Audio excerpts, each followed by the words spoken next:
In the book of Acts, we read about the signs and wonders God poured out on the apostles and all who were with them after Yeshua's ascension. Tongues of fire on their heads, a mighty wind from heaven, and the ability to speak in languages they had never learned. If you grew up in a charismatic Christian tradition like I did, these signs mark the separation between the old era of Judaism and the new era of Christianity. That event supposedly marked the beginning of the church as well. But what if these signs weren't something new, but actually something ancient? What if these signs and wonders were already associated with Judaism and only served to strengthen the apostles' connection to the validity of their Jewish faith? What if they saw them as signs linking this event back to the giving of the Torah on Mount Sinai? Let's explore this idea together in this week's 5-Minute Torah.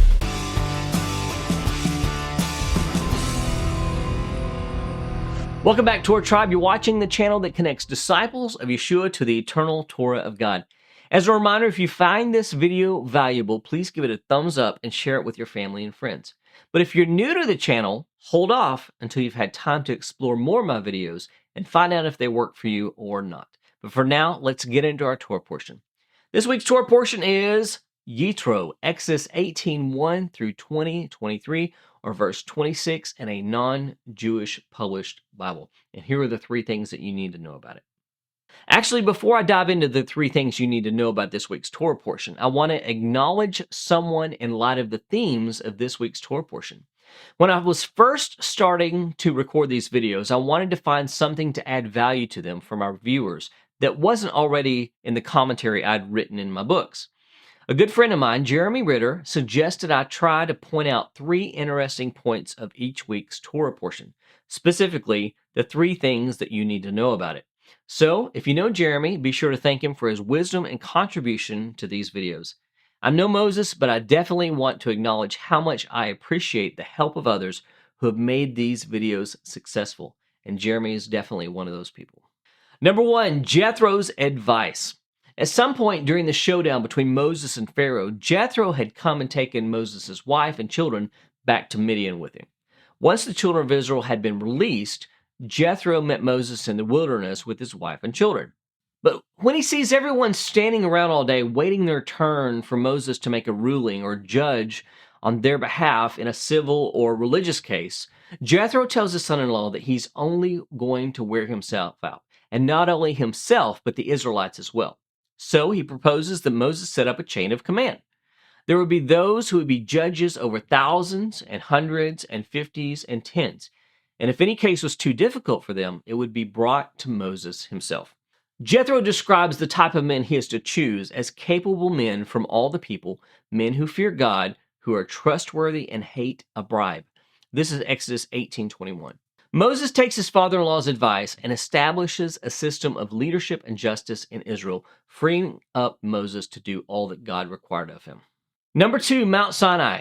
Coming into the presence of the God of the universe is a big deal.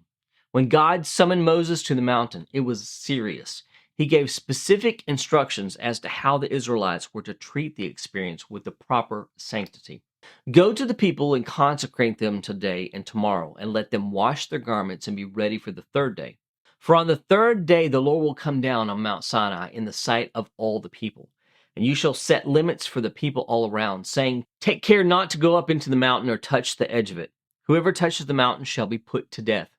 No hand shall touch him, but he shall be stoned or shot. Whether beast or man, he shall not live. This is Exodus 19:10 through 13. I would say from that description, coming into the Lord's presence is a bit like playing with fire. Get careless and you will doubtlessly be burnt. If only we had that kind of healthy respect for the omnipotent Creator today. Loving God is wonderful. To treat him like a peer is not. Number three, the Big Ten. The whole reason God brought Israel to the mountain was so that he could enter into a marriage covenant with them.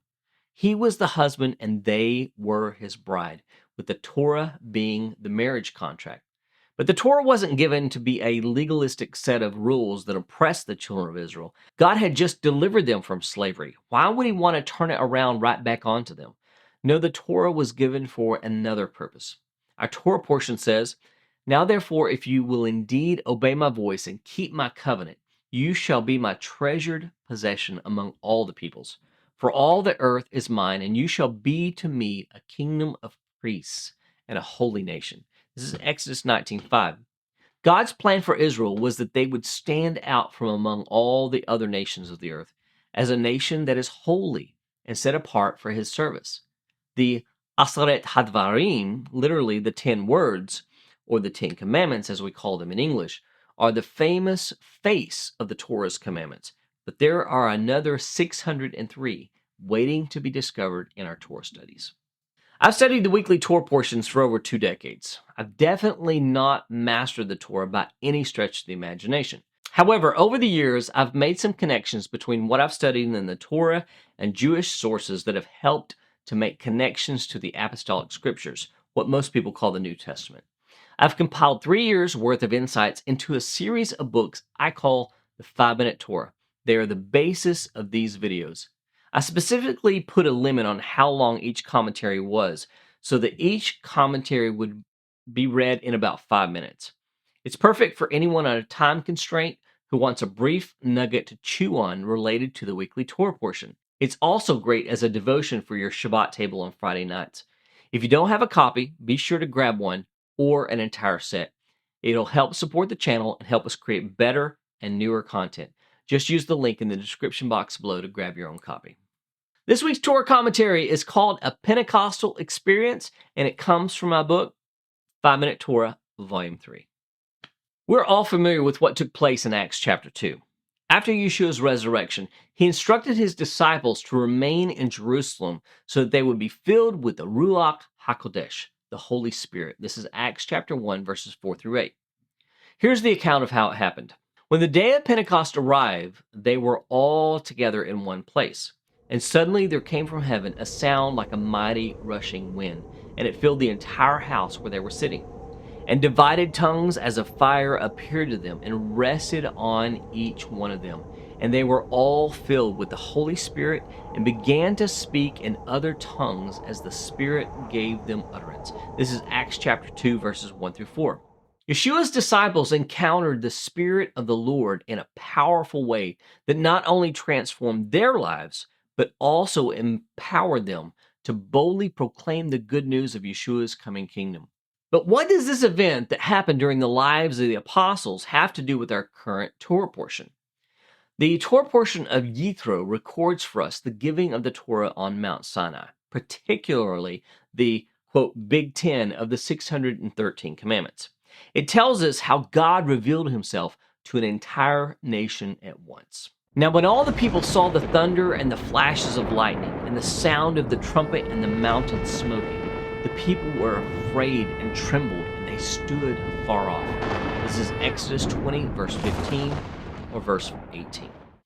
This passage has a problem, however, that almost every commentator addresses. We're told that the people saw the thunder and the flashes of lightning. While it's normal to hear thunder, it's not normal to see thunder. And to compound the problem even further, the Hebrew doesn't use the normal word for thunder. It uses hakalot, which means the voices. So literally, the people saw the voices. And what voices are we talking about? Well, the Midrash understands this to mean that the voice of God came from the top of the fiery mountain. This is from Deuteronomy chapter 5, verses 19 and 20, or verses 23 and 24. And then it went out to all the nations in all of the known languages of the world. Rabbi Yochanan said the voice would go out and divide into 70 voices for the 70 languages, so that all the nations would hear. And each and every nation would hear in the language of the nation, and their souls would depart. But Israel would hear, and they were not injured. This is from Shemot Rabbah 5:9. Jewish tradition places this event at the festival of Shavuot, also known by its Greek name, drumroll please, Pentecost. God gave his Torah at Pentecost, or Shavuot, and his voice went forth in all the known languages of the world to proclaim his kingship on earth. Essentially, this is what happened in the book of Acts as well. The apostles would have associated this experience with the original Shavuot, confirming that God was doing something related to that first event. When all of Israel had gathered in Jerusalem to celebrate Shavuot or Pentecost, something incredible happened. God once again revealed himself in a powerful way. This time, however, it was in a way that transformed the hearts of Yeshua's disciples and enabled them to live out the Torah's precepts from the inside out. The Spirit began the work of renewing their hearts in fulfillment of the prophecies of both Jeremiah and Ezekiel and gave them supernatural strength to share the good news of the kingdom with those who would hear.